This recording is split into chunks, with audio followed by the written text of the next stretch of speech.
But the dangers of flying actually extend beyond even those fears, as evidenced by a recent Tarko Airlines flight from Sudan to Qatar that had to make an emergency landing due to a very unexpected problem.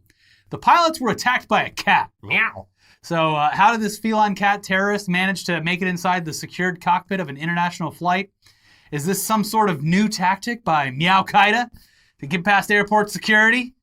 Well, investigators, they can't be absolutely sure, but while they initially suspected that it was a passenger's pet cat that had somehow gotten out of the bag, they now believe the cat was actually a stray that somehow ended up on the runway and then snuck onto the plane while it was parked for cleaning between flights. Just a curious comfortable. Cat. Yeah. So this stray cat got onto the plane while no one else was on board, ended up in the cockpit, found a nice little comfy concealed space in there that no one noticed before takeoff.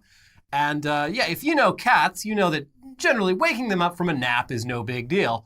But the same is not always true for when a cat is in a deep slumber.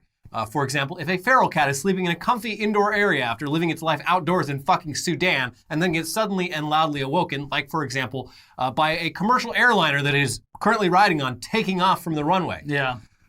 Be a little bit shocking to the system. So yeah, not long after takeoff, this cat was pissed and it took out its anger on those closest to it. In this case, the two people flying the plane during one of the few parts of the flight where they actually need to be on their game, who definitely weren't expecting a cat to be in there with them. Anyways, it doesn't sound like the pilots were severely injured or anything, but the crew was unable to capture the cat. And it sounds like things were so chaotic that they decided it would be better to just fly back to where they came from rather than deal with the cat for the next 3 hours. You win, cat.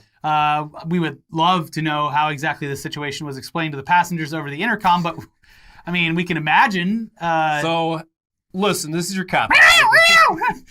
Get off me! This is your captain speaking. Ow! Ow!